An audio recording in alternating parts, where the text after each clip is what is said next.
Olá, meu nome é Solange Guastaferro, sou psicóloga, sou formada há 36 anos, iniciei minha carreira no Recursos Humanos e hoje trabalho na área clínica.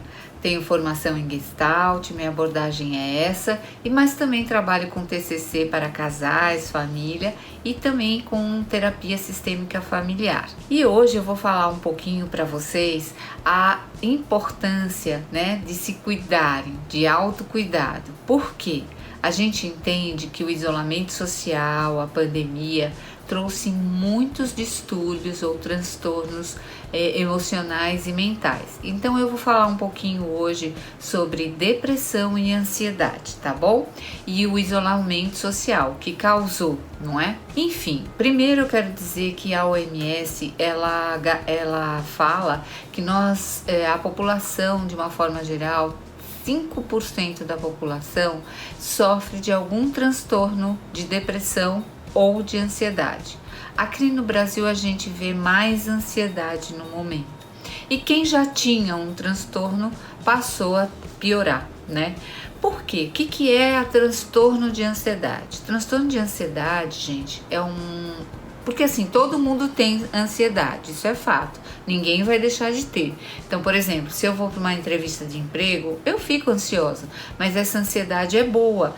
Me faz arrumar meu currículo, arrumar minha roupa, deixar tudo em ordem, saber onde é a entrevista para que eu me prepare para ela. Tudo isso a ansiedade faz e ela é nossa aliada. Porém, quando a ansiedade nos traz preocupações excessivas com o futuro, eu falo que é a síndrome do se. E se acontecer alguma coisa? E se no meu emprego? E se eu não for aprovada na entrevista de emprego? E se acontecer da entrevistadora não chegar? E se eu chegar atrasado? É sempre o se. Então a gente acaba não vivendo no presente e sempre numa situação futura e sempre muito catastrófica. E a depressão, ela causa algumas reações físicas, taquicardia, sudorese, insônia, cai cabelo, dói estômago. Então a gente está falando de um transtorno de ansiedade. E o que é a depressão? A depressão também pode estar presente nesse isolamento, muito por causa do próprio isolamento, De a pessoa ter ficado sozinha, ainda estar sozinha, Com medo da doença, então se isola ainda mais, não tem convívio social com ninguém. Então a depressão, ela causa sensação de angústia, desamparo, pode perder o interesse sexual, interesse até pela vida e trazer aquelas ideações até suicidas, A depressão pode causar isso. E a gente entende que em algumas pessoas elas andam juntas. Ansiedade e depressão, elas são muito colegas, muito amigas, E elas andam juntas, E isso faz com que a pessoa tenha ainda mais dificuldade de lidar com tudo isso que a gente está vivendo, O medo, a insegurança do contágio, o medo da doença, a preocupação com as pessoas mais velhas, a preocupação com os pais, com os avós, com os tios.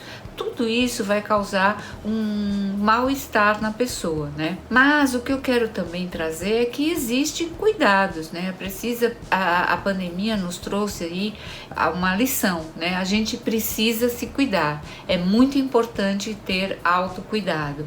Então, por quê, A pandemia mexeu em vários aspectos: social, econômico, Quantas pessoas perderam seus trabalhos, seus empregos, estão com dificuldade financeira, e isso certamente traz um transtorno mental e emocional. Então, por isso que é importante o autocuidado. O autocuidado, ele envolve uma série de coisas, Então, é importante que a gente tenha cuidado, tenha uma atividade física, é importante que a gente tenha uma rotina, mesmo estando em casa, em home office, é importante uma rotina, é importante que a gente tenha uma rotina alimentar também, cuidar da nossa alimentação, ter uma rotina do sono para que a gente durma melhor. O sono, ele é muito importante na vida das pessoas. Da mesma forma que a gente precisa comer, beber, a gente precisa do sono para recarregar nossas baterias, certamente. Então, uma outra coisa importante que eu oriento também é filtrar as notícias, né?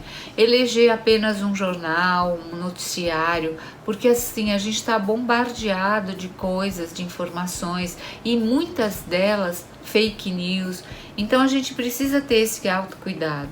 A gente às vezes se preocupa muito com o outro, né? Com o colega, com o parente, com o filho, com o marido, mas lembre-se, para cuidar do outro, primeiro eu preciso me cuidar. Isso é muito importante.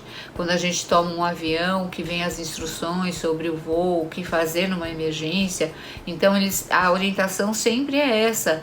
Quando tiver algum problema que as máscaras de oxigênio caírem, você coloca primeiro em si, para depois colocar no seu acompanhante, numa criança, numa pessoa idosa. Então veja, é importante a gente estar bem, para poder cuidar do marido, do filho, do namorado e tudo mais, né? Então, assim, gente, procure ajuda profissional quando possível, né? Um psicólogo, um psiquiatra, são os profissionais que cuidam da saúde mental.